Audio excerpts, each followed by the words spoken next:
Nearly 30 years after The X-Files first was released, I fell in love with it. I became enthralled with the vibe, the atmosphere, the moody lighting where Chris Carter seems to never want to light a scene from above. It's always backlit and creates this very rich atmosphere that you don't really see on other network television shows. And also the writing was, for the most part, if you know, you know, very smart. And of course, the lead cast, Mulder and Scully, are so dynamic and so fun to watch. You can't help but being obsessed with them. And now, 11 seasons later, I don't want to leave this world yet. I do not want to leave these characters, no matter how frustrating and frankly insane and unbelievable some of their journeys are. And of course, there's always AO3. Accidentally spoiled the cancer arc for myself by reading some AO3 tags, but that's neither here nor there. I was doing some Googling and I saw that there were X-Files books, you know, spin-offs based on the series. And so I decided this would be a very interesting way to kind of get back into that world and see if that atmospheric, that dynamic between Mulder and Scully, the just kind of dreary Pacific Northwest vibe can be, you know, translated through the written word on the page, and whether or not the X-Files is the story that is best told through television, or maybe it could also be told equally well through books. So, $17 on eBay later, I've acquired the original 6 X-Files companion books. I want to read them and check them out and kind of see if they are worth your time as an extension of this universe, or if you should just kind of stick to the TV show. I figured that for this video I would kind of come up with my own way to rank these books and tell you if they're good, because it doesn't seem fair to rank a TV spin-off book on the same scale that I would rate some of my favorites like East of Eden or A Wolf in White Van.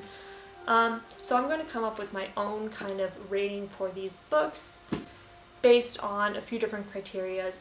The first one is going to be, is it entertaining? Is the case any good? I don't know if these follow myth arc or if they're more of like a monster of the week type vibe, so we're going to cross that bridge when we get to it, but I kind of hope they're monster of the week, so it's kind of a self-contained story. And the other ranking is of course going to be how well are the characters portrayed. Because I don't want to read like an out-of-character Mulder or out-of-character Scully. If they're not calling each other Mulder and Scully, if I see one fox in here, like, we're gonna have a problem. So my other ranking is going to be how true to life and true to feel these characters are.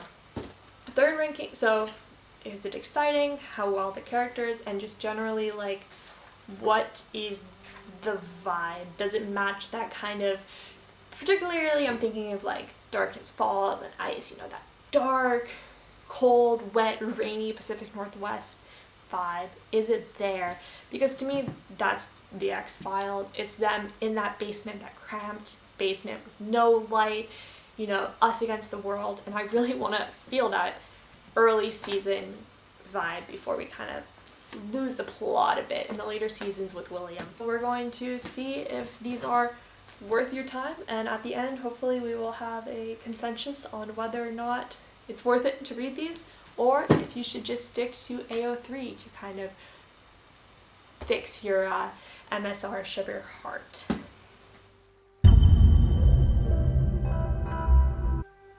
First book, The X-Files Goblins by Charles Grant. The tagline is, "The truth is out there and in here."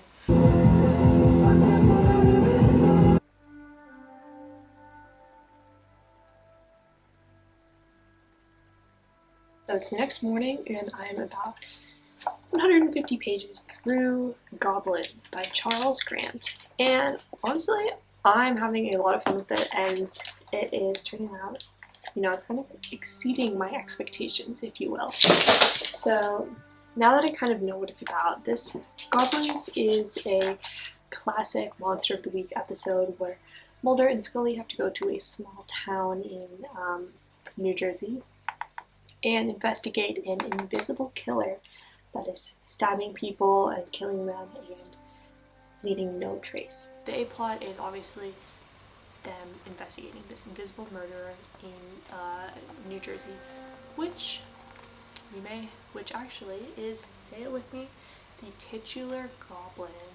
Yes. And these are not goblins like little green men with pointy ears. No, they're more of a Slenderman, black, shadowy figure. But it works, and it's kind of a more, it's hard for me to say nuanced, but it's kind of a more layered story because we also have these foils. They're investigating the case alongside Hank and Andrews, who are kind of up there on their first case. And they are obviously Mulder and Scully foils, you know, this new partnership between this man and woman. And, you know, they're kind of like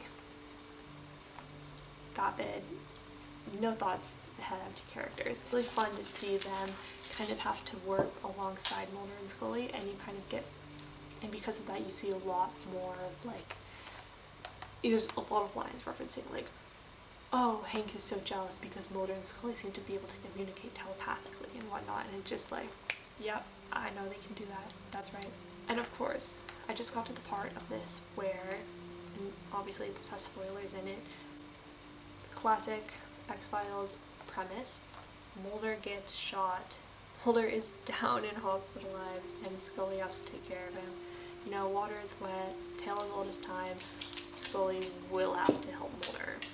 There's also like a C-plot, like a very minor C-plot, where for some reason Mulder has this insufferable friend from college, Carl, and Carl is in love with Scully, just head over heels in love with him, and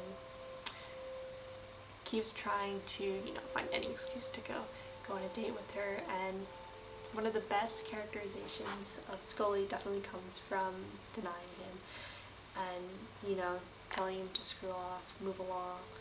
That's just, it's very classic Scully, like, I don't want no nonsense, I know what I like, I'm not gonna have insufferable men waste my time. As I said, I set off to kind of rate these based on a few characteristics, and one is how well it matches the vibe of the show. And honestly, it's coming across very clearly, particularly in this small ghost town in New Jersey. There is a sheriff who, you know, is kind of like a double agent. He is not actually very helpful, constantly like lying to them and whatnot, not telling them the whole truth about, you know, the evidence collected, or, you know, what he knows about the victims or the witnesses. And that kind of two-timing sheriff character in this ghost town just is quintessential, like, X-Files, you know, these kooky characters that aren't, you know, willing to believe in these supernatural goblins and whatnot. And of course, like I mentioned, the Mulder and Scully characterizations are pretty good. I was a little nervous at first because Mulder was calling her Dana a few times, but that was just when he was talking to Carl, so he called her Dana there. So that's kind of like a code switching, you know, like if he calls her Dana versus if he calls her Scully. Yeah. So I'm going to hopefully finish this in the next hour or so and move on to the next one. Let's see how it ends and see who this titular goblin is.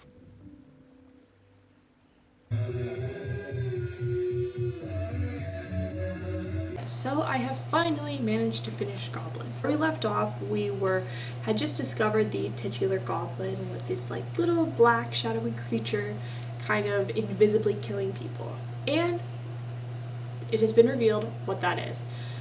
So, originally I had said that this was a Monster of the Week book, where the goblins were, of course, the Monster of the Week. But, say it with me, actually a government conspiracy and cover-up and illegal scientific experiments gone wrong. So, what ends up happening is, up in this military Fort Dix, there has been some illegal experimentation on humans, and it has gone wrong. And it's made them essentially chameleons, is how they describe it.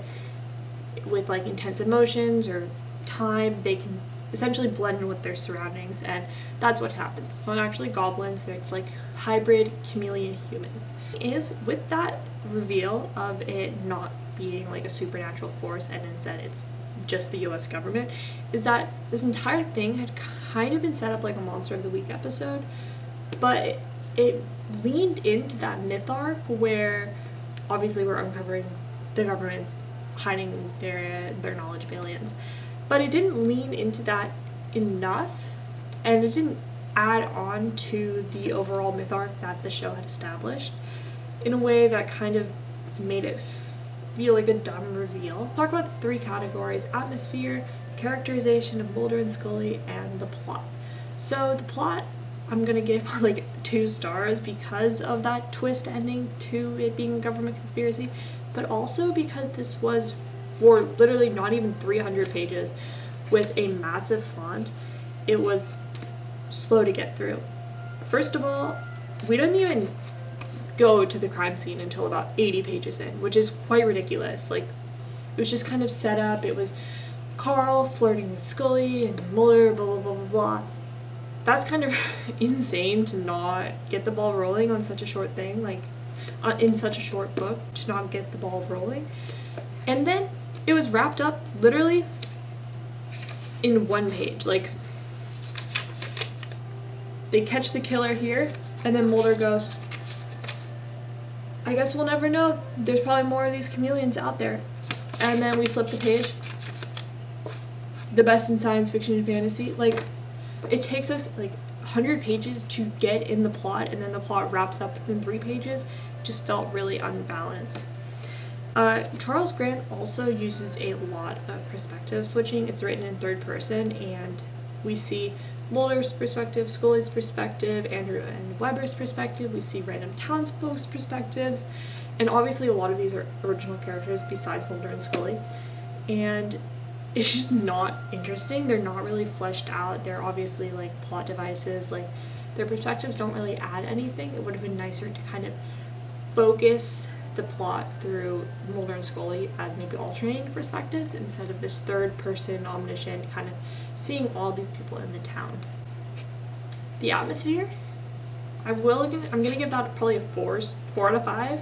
The atmosphere was really good. I really, like I said earlier, I liked the small town feel with the cop that was in on it and kind of covering it up. That kind of like two-timing duplicity is quintessential X-Files. I liked how it was kind of dark and stormy, eerie the entire time. I liked how Mulder got shot, that's classic. How new the show was. I feel like the characterization, in particular of Scully, was not very good.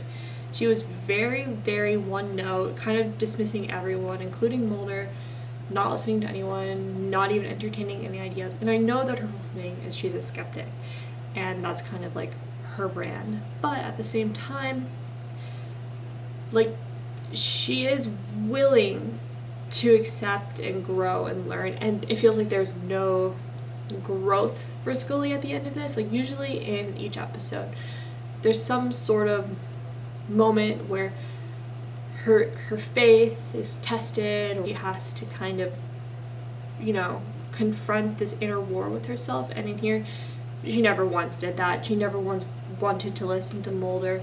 Really disliked Webber and Andrews, which I thought was kind of weird because it seems like Scully is a very personal character. She's liked by everyone, and it doesn't seem like she would want to dismiss and discredit these new rookie FBI agents who are really trying to just make a name for themselves. That just didn't feel like her. She just felt too cold and aloof. Mulder, on the other hand, was better, but at the same time it was really weird because they presented him as like this really well-respected man in the FBI, which obviously is not true. Everyone calls him Spooky Mulder, like he's not very well-respected. So that was kind of a weird character choice to make Mulder like the coolest guy in the FBI. Only Scully thinks that. So I'm gonna give the characterization a 2 stars. It felt a little off, and I'm gonna hopefully chalk that up to the series being new. This is the first one. Maybe he only saw the pilot. We'll give him some slack. finished Goblins, and so far I'm gonna say you can pass on this one because of how out of character it feels and kind of how inconsequential the plot seems to be. It's not a very interesting Monster of the Week plot. It doesn't lean hard enough into the myth arc plotline, so I'm honestly gonna say you can pass on Goblins by Charles Grant.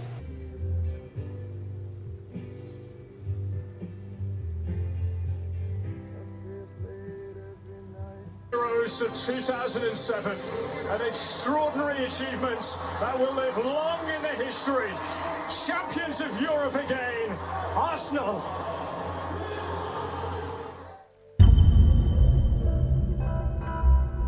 Book 2 in this X-Files reading journey is Whirlwind by Charles Grant.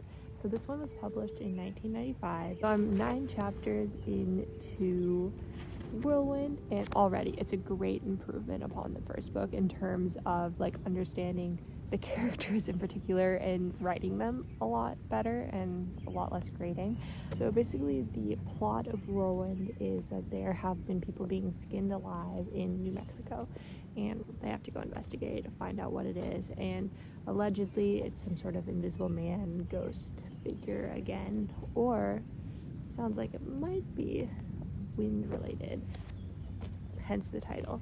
So the atmosphere of this book is definitely much more similar to the later seasons in which it was filmed in LA, because the New Mexico, just the heat, a la of Breaking Bad, the heat just kind of seeps through every page. It's the dead of summer. It starts out when Mulder his office is about 150 degrees. There's no heating in there, or no AC in there, and that kind of sweaty heat is just like pervasive. It really reminds me of when I lived in LA. And like I said, the writing between Scully and Mulder and just the characterizations of them is a lot stronger already. It's not calling her Dana. The third person narration isn't calling her Dana either, which kind of puts you into the story a bit more. Mulder seems a lot more whimsical in this one, and I don't know, there's just something about Mulder to me that is whimsical. Like, that is the word to describe him. And so he's written a lot less womanizing, a lot more receptive to people, and so far I'm enjoying it. So let's hope it has a more satisfying ending than Charles Grant's first, than Goblins. All right, so I finished Whirlwind by Charles Grant, and I'd say just first opinion is that this was a great improvement over Goblin, although it did have some of its own kind of problematic elements, and I will get into those. But first of all, this book followed Mulder and Scully, obviously, as they investigated these, they called them scourging? Shoot, what's the word? So they basically been skinned alive and like put through a rock tumbler by the titular Whirlwind.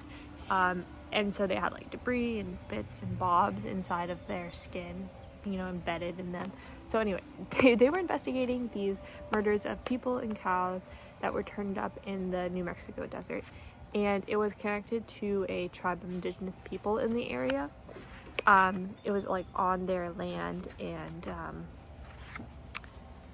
Charles Grant did not use the term indigenous, which is part of that kind of trepidations with this book in particular. Cops in the area on this indigenous land tell Mulder and Scully that there is a sangre vienta, like a blood wind that comes through the area, and that it is supercharged spiritually by the indigenous elders. They all huddle in this room together with like a hole in the ceiling, and they like charge up their chants and their energy, and then they send this evil blood wind out, which ends up scourging, I think is the word, I'll put it here, scourging the people, stripping them of their body, of their skin, and killing them.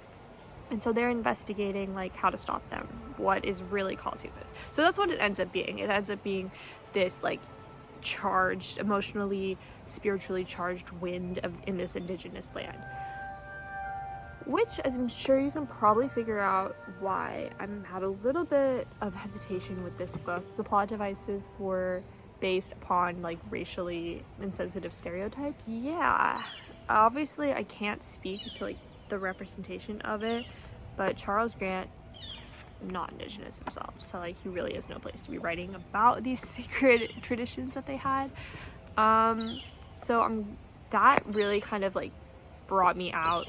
But also this was in 1995, so like it's kind of hard to be like it's of its time in a way that's very obvious, and which makes it hard to read, 30 years down the line in 2025. Similarly to Goblins, he loves to give a lot of setup and no resolution. I will give him the points though. This conclusion didn't end with, oh, maybe we'll never know. We'll never ever know. So this one ends with Mulder monologuing about how the people have, it's good to fear power. It's kind of like, stick it to the man, fear power, question everything kind of moral, which is essentially what the X-Files is all about. So like that was fine. We wrapped up the murder itself with, enough time to kind of revisit these characters and talk with, the family members of the victims, the indigenous members of the tribe, and I appreciated that. It didn't just end abruptly. But I think the strongest part of this is definitely the connection between Mulder and Scully. It felt a lot more fleshed out and also true to form. There's quite a lot of scenes where they talk about their kind of like unspoken merging of their brains, their unspoken connection mentally. Yeah, so I'd say that was definitely the strongest element of this book and what kept me reading even when I was kind of questioning some of the other content. So this is the last one written by Charles Grant, and the next ones have a different author. So I'm interested to see kind of the comparisons between how he writes the characters and also how the new author writes the characters. And also the setting. So I mentioned this in my like midway update, is that the setting was very good. Like I liked how hot it felt. Like I lived in Los Angeles and it just took me back to living in that kind of dry heat, unrelentingness. Never lived in New Mexico, but somewhat in that, southwestern desert area. And I thought that description was very good. It transported me there, and that's really all you can want from a book, particularly like a TV tie. You want to be transported wherever they take you, just kind of like how on each episode they go somewhere new and exciting, and it's always fun when they come to a place and you can like recognize things or whatever. So I thought that was quite effective. So overall, I'm gonna have to give this one 4 for characterization of Mulder and Scully, probably a 4 for atmosphere, and like a 2 for plot. So let's move on to the next one. I'm outside right now reading Ground Zero. I'm on page 17, and I just have to read the description of the Department of Energy representative that Mulder and Scully just met. And tell me that this does not sound like Wattpad. Carrera wore a knee-length skirt and scarlet silk blouse that set off her dusky skin. Her lips were generous, embellished with a conservative lipstick. Her full head of rich brown hair, the color of dark chocolate, was pulled back on her head, held by several gold barrettes that cascaded down her back in a glorious tumble of locks. Like, every single character description is like that so far.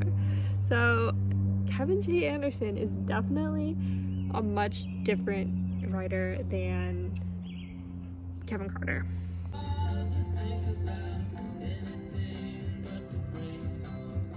Quick update live from the hammock. It's upside down. 215 pages in, nearly done with Ground Zero, and I'm not convinced that this is an X-File, unless the mystery is just that it's technology I just don't understand. I should probably stop. You're probably getting motion sick. I'm not convinced that it's an X-File. It's about nuclear war, and the only thing that's like unsolved about it is that it's kind of a weird technology that the H-bombs dropped, and then a secondary bomb is dropped that like wipes out the radioactive fallout from the bomb. And to me, maybe I just don't understand the physics and the science, but to me that's not an X-File. But yeah, we're almost done, and I don't know why this book is included, but it's camp.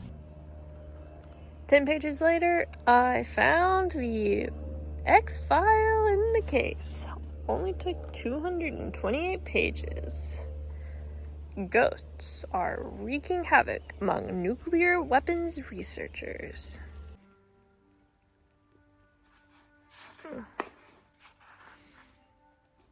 Alright, so Sonny and I are here to talk about Ground Zero by Kevin J. Anderson. So I just finished this book, and honestly, like, there's no other word to describe it than camp. So Ground Zero follows Scully and Mulder investigating the charred up remains of people and a horse that are radioactive. And all of these people are connected through this thing called the Bright Anvil Project, which is essentially like a top secret government experiment to kind of I'm obviously not a scientist, that when the H-bomb is dropped, the atomic bomb is dropped and it explodes, a like secondary reaction is going that kind of immediately dissolves and has like a second explosion to clear out the radioactive energy so that there's no kind of lingering radioactive energy in the area, harming the population. Like it's very localized. It's creating a very localized nuclear reaction. And so there have been several people involved in this project who have been turned up completely charred remains, and they have all been discovered with this little vial of radioactive human ash from an earlier explosion in the 1950s. So Scully and Mulder, they're set to do another explosion in the Marshall Islands to test out this Bright Anvil theory.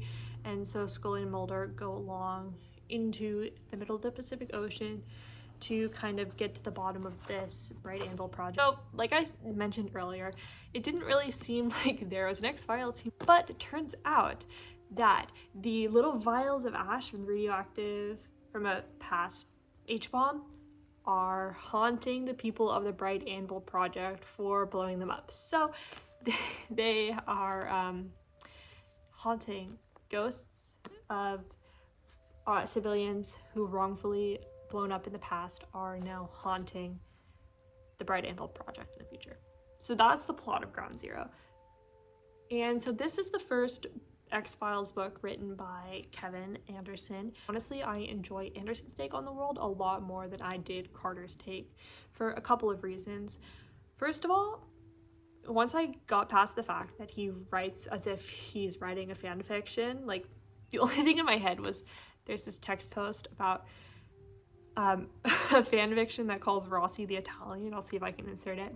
And that just kept going through my head, the way he was always describing people and calling them by their hair color and their eye color, and like they have, chocolatey skin or whatever. I'm like, okay. Carter's were kind of bogged down with descriptions, which did make them more atmospheric, but it didn't really feel like a investigative FBI novel. So for example, one thing I liked is that all the chapters start with like a location and a timestamp, and I particularly like that because a lot of the last third of the book takes place within a few hours, between like the hours like 3 and 5 a.m. in the middle of the Pacific Ocean, and I really liked that to kind of get a sense of how quickly things were moving, and also because it does, like Carter's, it jumps back and forth between different perspectives.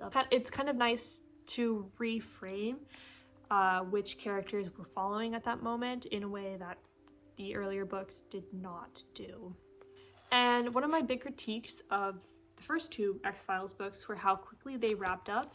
And Ground Zero actually literally writes out Scully's whole report of what she submits to Skinner, and honestly, very helpful. That was very helpful as a way to kind of neatly wrap up and sum up what we had just read and what her take was on it. And then we also got Mulder's take. We saw his report that he gave to Skinner. So I thought that was a really clever way to kind of wrap it up nicely and not just leave us on a could be aliens, Ground Zero also tied in with the show a lot more than the first two books did. Because this is a military case, specifically in the Navy, Scully actually runs into some people that her dad worked with in the Navy, and we bring up some facts, like we talk about how her dad died, we talked about it. He was Ahab to her Starbuck, and it was nice to kind of bring those references and those things that we have seen into the book, because it really made it feel like a continuation as opposed to like a fan fiction with these characters and their own new plot. It's also interesting because it kind of revealed a new side to Scully. So it also references like she went to Berkeley and then she moved to Maryland, and while she was at Berkeley she was a big anti-nuclear protester, and it talked a lot about Scully's college years, which I thought was interesting to kind of see that she was a very rebellious, spunky teen. So that was fun to watch, get her interactions with some of these anti-war groups that she would have worked with when she was at Berkeley.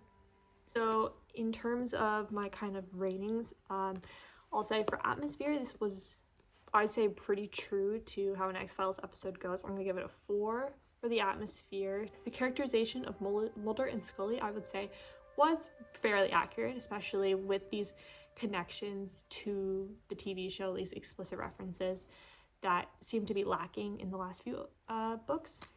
I'm really excited to read the next Kevin J. Anderson book, and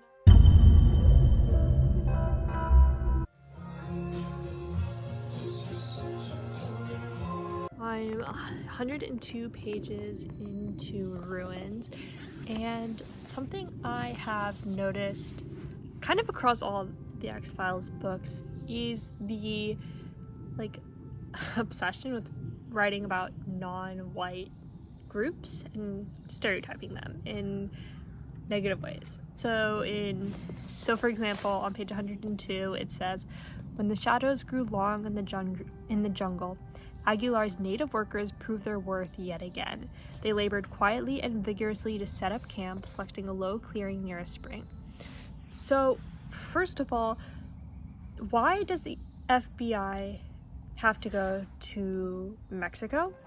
Like, I understand there is a United States citizen there, they have jurisdiction, but also it just kind of feels a bit weird. I've noticed that pretty much all of them, because the first two books were kind of in the Southwest, American Southwest, about indigenous peoples there and kind of stereotyping them as channeling spirits and unleashing evil spirits. And then the last book, Ground Zero, was about East Asian people, in particular the spirits of those bombed in Hiroshima. So it's just a weird choice that all of these X-File books can't seem to focus on, choose to focus on these cultures that are stereotyped in a way that makes them seem unnatural and connected to the supernatural, when that's quite literally just their belief. It's not alien. It's just their religion or their culture. But yeah, I'm 100 pages into Ruins.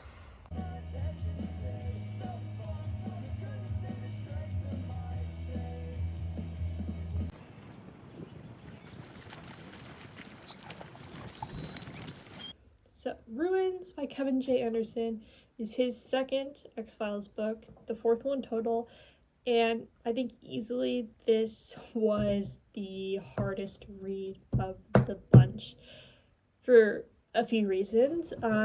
Mainly, we'll get into. As you can tell by the cover, we have unlocked a new stock photo of Mulder and Scully, and this follows our boys as they go to Cancun to investigate a missing group of American archaeologists who are investigating a Maya temple. The father of the lead archaeologist, Cassandra, her dad has come forward begging for Mulder and Scully's help to investigate this. And my biggest problem with Ruins and some of the other books is the way they are classifying like other non-Western cultures as X-Files simply because they maybe believe in different things. Like, they're essentially, the plot of this book essentially is that it's not an ancient Mayan temple, it is a UFO spacecraft underground that like abducted these people. Like, and I just fundamentally like disagree with that as like an X-File plot point. So there's like two plot lines here. Is classic X-Files, it's not aliens, it's a secret military like organization they're trying to keep hidden. So Mulder and Scully investigating the disappearance of the team. Then there's a U.S. Army general leading a covert operation. Not even the Mexican government knows that he's in there, to like investigate these like mysterious radio frequencies and signals coming from the same temple that Mulder and Scully are at. And he is there to go and destroy it. Like, the U.S. government is sending people to go and destroy these Maya temples, which like USA does that all the time. They love to bomb historical artifacts of other cultures. So like, fair play, like that's what the US government does. But like, and the novel ends with, well, it was a UFO. Like, Mulder gets trapped. He finds she was frozen in time in this UFO spaceship that was Mayan temple that was actually a UFO spaceship. But he's the only one who sees it. Scully was like knocked out. She was like held hostage by this guerrilla, this U.S. Army general. There's no other way to say besides like, it just made me uncomfortable to read. And I read that passage earlier about just the way Kevin J. Anderson describes the indigenous people in this novel, because they're interacting with all of them. They are led to the middle of this jungle by these indigenous leaders who are kind of helping to guide them, and everyone is calling them Indians, like up and down. Like, anytime it's referenced multiple times a page, they're called Indians. They're talked down upon, that they don't understand, why the FBI is there. They're using their like voodoo magic, their like ancient Mayan magic to, mess up things. Like, they're only good for manual labor. They don't understand English. Like, there's just so many racial stereotypes in this that made it hard to get through, that honestly, like, any of my other rankings like don't even apply. Like, at first I got so excited because my boys, the Lone Gunmen, were in like the first chapter. They had a perspective chapter, unrelated to like Mayan culture. They had a perspective. Mulder interacted with them, and I was like, oh my god, my boys are going to be in this. This is going to be awesome. Never heard from them again outside of that chapter, and we were just bombarded with racial stereotypes that like I couldn't even rate the atmosphere or how Mulder and Scully were characterized, because that's all I can think about. It was like glaring and really made it hard to read. So I do not recommend categorically, wholeheartedly, Ruins. Like, I don't know how to say it, but like, even for its time, I feel like it was too racist, and like stereotyping, perpetuating harmful stereotypes of these cultures. So yeah, 4 down, 2 to go. I really hope Kevin J. Anderson's next book is not as racist as this one was. I'm about to be so insufferable.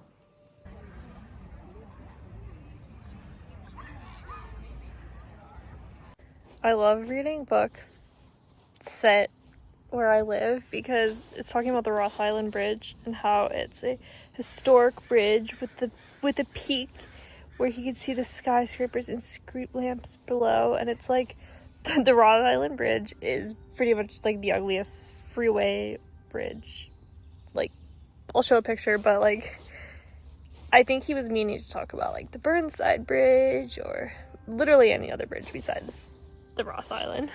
Right, so I have about 100 pages left of Antibodies, and I just kind of got to a statement that honestly, like, sums up Scully's character really well, especially. So this book references her cancer a lot. It's about Antibodies is about a like research lab in Portland that gets targeted and blown up, and the lead researcher dies and his family goes missing, and they're trying to find him and his son was dying of leukemia. And at this facility they're engineering these little like nanobots. Hi Cassie. These little nanobots that just that they inject into the body, and they're like superhuman, curing the people. Like they cured the boy of his leukemia, they reversed the aging on the dog, etc. So they just found him, and Scully just discovered that Jody, the boy, had been injected with these nanotechnologies in order to cure his cancer, and she says it was appalling and unethical for Dr. Hennessy to have given his own son such an unproven and risky course of treatment. As a medical doctor, she was indignant at the very idea that he had bypassed all the checks and balances, the control groups, the FDA analysis, other independent studies. But then again, she understood the heartache, the desperate need to do something, anything, taking unorthodox measures when none of the normal ones would suffice. Was it so different from the lateral therapies, prayer healers, crystal meditation, or any of the other number of last-ditch schemes that terminal patients tried? She had found that as hope diminished, the gullibility factor increased. With nothing to lose, why not try everything? And Jody Hennessy had indeed been dying. He had no other chance. And it's like, that kind of sums up Scully's, I feel like, approach. Like, she got cured by alien technologies, just like Jody did. So I think that's been a really fun parallel that we're about to dive into. Is kind of like the ethical, like, is it ethical to give someone an alien treatment if it cures them of a terminal illness? Like, I don't know. So honestly, like, I've been really enjoying Antibodies so far because the story isn't based on the like racial stereotyping and troping of entire groups of people. And there's like a fun little cat and mouse chase of like the government knows about this development with the nanotechnologies, and so they're trying to send their agent out before, like, the military agent, I don't think he's military, the government's trying to send out their agent to find the Hennessy's, like the missing family who knows about these technologies before Mulder and Scully get there. And so that I like that kind of chase between the two, like, government agencies, like the one trying to cover it up and the one trying to expose and help people. So yeah, I have 100 pages left to go of Antibodies, and I really hope I'll finish it soon. It only took, what is this? It only took 5 books, but we finally got Cigarette Smoking Man in them. Alright, so Antibodies, honestly, this one slayed. Like, I had a great time with it. It was by far my favorite one of the X-Files books that I've read, and I'm not just saying that because it was set in Portland and Oregon and the Oregon coast, and that's where I am. It felt the most like an episode of the show out of all the books that we've read so far. So Antibodies is essentially, I kind of recapped it a bit, but there's this man up in OHSU that is experimenting with like micro nanotechnology, little nanobugs.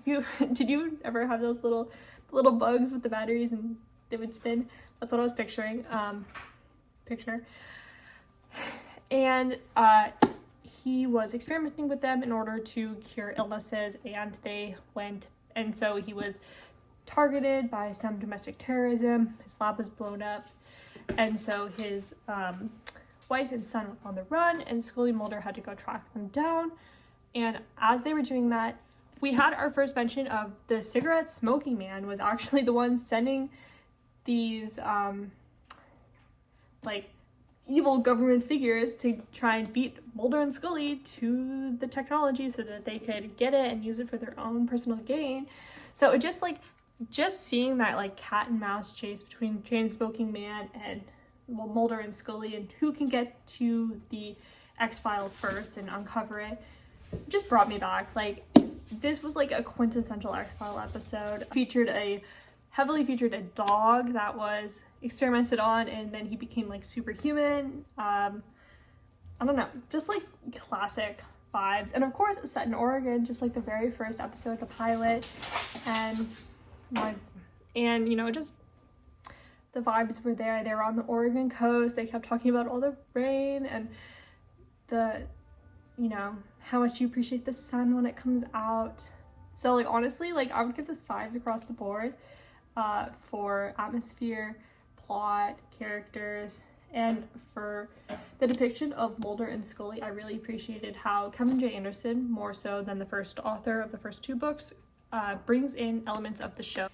It was interesting to see Scully grapple with, like, as a medical doctor, grappling with the fact that these alien technologies are the things that cure cancer. It's not hard science that's doing it. So I thought that was a really interesting struggle that kind of brought us back, grounded us in the world, as opposed to just like seeing Mulder and Scully in these other characters. And I appreciated that this one didn't rely on racist stereotypes to, you know, get the point across, make it an X-File. You know, I didn't think that would have to be a bar going into reading these, but it turns out that was like a hurdle we need to cross in order for these books to be readable, is they can't be racist. And apparently that was a high bar. So if you were to read so far any of the books, I would read Antibodies. Hands down closest to the feel of the TV show, especially like going back to the pilot and the rain and the pouring rain and everything. Yeah, I would definitely recommend Antibodies. I don't know what happened to my copy, why it's so scratched up, but 10 out of 10 across the boards.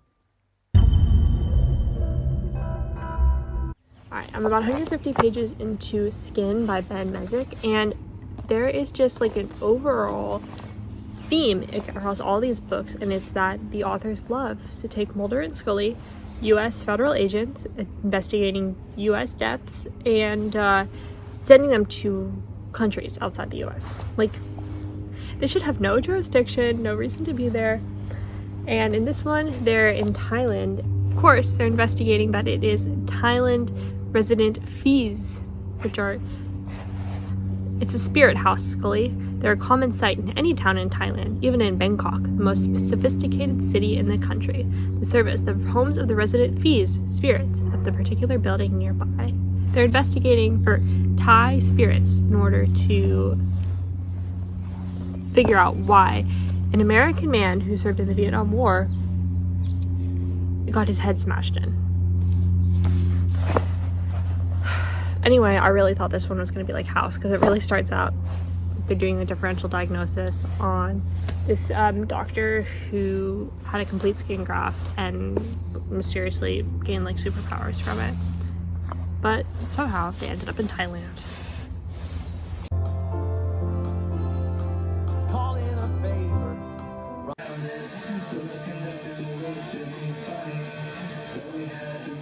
Alright, so today at work I finished Skin by Ben Mezrich, and I have to say, like, easily the worst written X-Files book of them all. Like, the weakest writing, like, linguistically, grammatically.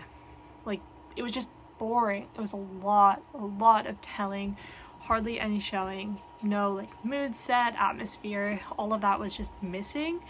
And the characters were very one-dimensional, and it honestly was a slog to get through. This is the shortest one. It's about 250 pages, so a good 50 pages shorter than the rest of them, and it took ages for me to read this. Skin follows, you can probably guess from the title, these, say it with me, military groups in Vietnam, from the Vietnam War, have created an alien skin graft that they have been putting on people who have been injured in war. So they graft on this new skin. It's like ultra healing, and you know, clings to them very well. And yeah, that's the X-Files, kind of getting to the bottom of finding this skin graft that appeared in the US on this, that kind of gives people superhuman abilities. It ended up killing someone in the US because they had their skin grafted on, and then they gained superhuman strength and blew up someone's head. So, like, a very kind of run-of-the-mill plot in terms of another military experiment, undercover, hidden, and Mulder and Scully have to travel to Vietnam in order to solve it. And these were not my beloved Mulder and Scully. Like, these were the shells of the characters that I know and love. Like, there's the archetypes of Scully being the skeptic and Mulder being the adventurous, klutzy guy who's always running headfirst into trouble, and like, but it just didn't feel like them. It felt very surface level. Like, as I said earlier, there was no like atmospheric set in any of the locations, DC hospitals or in Vietnam. It was just very flat. Like, they're describing here, just I flipped to a random page, they're describing like the amulets that the native Thai people wear, and he's like, the man wore 3 necklaces around his bare chest, each supporting a tiny rectangular block of jade. Amulets like the one worn by the farmer on the train, Mulder reminded himself. The country had more spirits per capita than anywhere else in the world. Men wore as many as a dozen amulets to guard against everything from disease to fishing accidents. Like, that's the whole paragraph. It's just not very exciting. Pardon the background change, I had to leave my room, but all in all, Skin, like I said, the worst adaptation, or like worst extension of the universe of it all. I would give it honestly like a 2 for characters, a 2 for plot, a 2 for setting. It was just not worth my time. I could have read a lot of things in that time for completion's sake. I'm glad I did, but yeah, that marks my conclusion into reading all of the 6 original X-Files extension novels, and I'll catch you later for a wrap-up and ranking of all 6 of them. Alright, so we have officially read, I have officially read all 6 of the X-Files original books from the 90s, and here's the grand ranking, the reveal, to let you know which ones are worth your time and which ones you can pass on. So we're gonna just start worst to best, just, you know, rapid through them. So, the worst book I read was Ruins by Kevin J. Anderson, and this one is from 1996. This one, I just couldn't get past all the racist stereotypes and the way that the Mayan characters were written. Like, there was no X-File here unless you consider the stereotyping of indigenous cultures to be alien. So, like, this was very much a product of his time, but even in the like mid to late 1990s, I would have expected like better from them. Shouldn't like, this feels racist even for the 1990s. Like, and the fact that it was set in like the jungles of Mexico also like didn't feel very X-Files in terms of just the vibe of the show and like the dense like evergreen forests of the Pacific Northwest from the early seasons, or even like the deserts and the hot sun of the later seasons. Like, I don't know, just the whole vibe was off, and I couldn't even like Mulder and Scully, just, they were fine. I think Kevin J. Anderson does a good job of just writing Mulder and Scully, more so than the other 2 authors, but even so, like, I just couldn't look past the other parts of it, so I would definitely pass on this one.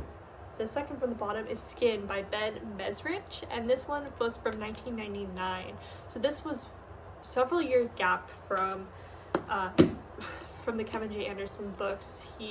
We have a new writer, one and done for him, and honestly, this one is so low because it was boring. Like, it was just poorly written. It was just like a lot of showing, or telling, not showing, and it's the shortest one, but it took me the longest to get through because I couldn't get through like 2 pages without being like, I don't care what's going on. The plot was interesting enough. It kind of reminded me of a House MD episode, especially the first part where it's a lot of, trying to find the diagnosis of how these skin grafts can take them on. And this was largely set, the first half was set in a hospital, the second half was set in Thailand, which, once again, the same issue as the book set in Mexico. Doesn't feel like an X-Files. Mulder and Scully rarely go across the world. I mean, they went to South Africa, and they went to Antarctica, but most of they're a very American-based team. Obviously, it's the United States federal government, but yeah, it was just a interesting plot of an X-File of alien secret government technology. That felt very authentic, but I just couldn't get past the bad writing of this one. Scully and Mulder just felt like caricatures of themselves, and it was not worth the time. Honestly, I've read better fanfic that's written in reader insert fanfic, which is the bottom of the barrel in my opinion. All right, in fourth place we have Whirlwind by Charles Grant. Now this one again fell victim to its racist stereotypings of Indigenous American culture, because the X-File in here was that these elder Indigenous men were charging up some, or using their spiritual powers for evil, essentially. And I just couldn't get behind that. Charles Grant doesn't quite get the Skolder-Mully characterization down as well as Kevin J. Anderson does. So while Charles Grant doesn't get the Skolder and Mully relationship part of the X-Files world down, he does get the world building part, best out of any of them. His books are very atmospheric. There's a lot of long winding descriptions of the heat and the dry heat and the tornadoes and all this stuff in the New Mexico desert where they are. And honestly, that was very immersive, and it just felt kind of like you were experiencing claustrophobia in these towns. For that, I gotta give him kudos. It felt like an X-File book, but once again, it was hampered by its racist plot lines. So this one is I would probably stay away from it still. Third place, we have Ground Zero by Kevin J. Anderson. This one is from 1995 as well. That one was in the beginning, this was the end of 1995. So they were publishing 2 books a year. Y'all were getting fed. So, Cassie got spayed yesterday. What I noticed was that Kevin J. Anderson knows these characters. He writes as if his life is on the line, and he's been practicing with some fanfic writing. So Kevin J. Anderson got the relationship. I really liked the back and forth between Mulder and Scully in this one. It felt very realistic. Once again, I don't know what it is with Kevin J. Anderson and making them go other places, but they go to the middle of the Pacific Ocean here in order to bomb a small town. So that plotline didn't need to happen. We could have just investigated the people who were dying in America, because all of the scientists involved in this new form of atom bomb were getting killed on American soil. So I don't know why we could have just stuck to that plot line, and we had to go and be introduced to some Native Pacific Islanders. It just gives us more opportunity to make racist caricatures of them. But honestly, this was a very fast-paced book. I flew through this one, and the banter is top-notch. He's a very funny writer. So this one, honestly, I probably would recommend. And part of it I really liked is that he uses timestamps in his book a lot, and it really kind of puts a sense of urgency on it, because you can see how quickly and how much pressure Mulder and Scully are under. So I would recommend that one. In second place, we have Goblins by Charles Grant, and this one was published in '94. This was the first spin-off tie-in novel, and honestly, it sets the scene very well. Like I said with Whirlwind, his strength is in the atmosphere and the small town scene here, where the detective, knows the people, but he wants to protect them, so he's lying to Mulder and Scully, and they have to figure out the truth. That was a really fun dynamic to read. Like I mentioned during the like reading portion of this, the characterization of Mulder and Scully was a bit off, which I'll cut him some slack because it was published so like soon into the show's existence. But like Mulder was calling her Dana like on multiple occasions, and I'm like, that just wouldn't fly. So anytime he did that, it took me out, and I have to dock him points for that.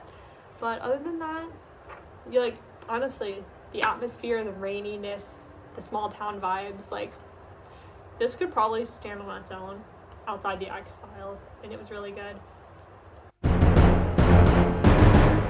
The best book was Antibodies by Kevin J. Anderson from 1997, and honestly, it surprises me that Kevin J. Anderson can write both the best and the worst books on this list. And this is going in first place not just because it was set in Oregon and that's where I am and that's where I love, but because he got like all the aspects of an X-File down. It was like a small town, very contained location kind of on the Oregon coast, and the lab in Portland. And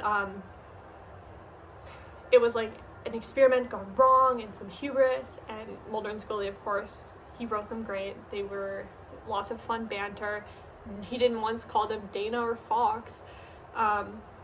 So yeah, like, it checked all the boxes, from the atmosphere to the characters to the plot, and like, it's what what you would think of when you think of the X-Files. It was the perfect example of the show. So unfortunately, there's only one book that was like a really proper good example. But you know, if you're gonna read any of them, I would read Antibodies. Alright, thank you for watching my first ever video, and I hope to put my English degree to use and get some more. If there's any other things you would like me to read, specifically like fandom text, I'd love to talk about that, so please let me know below. Please be nice to me. Alright, thank you.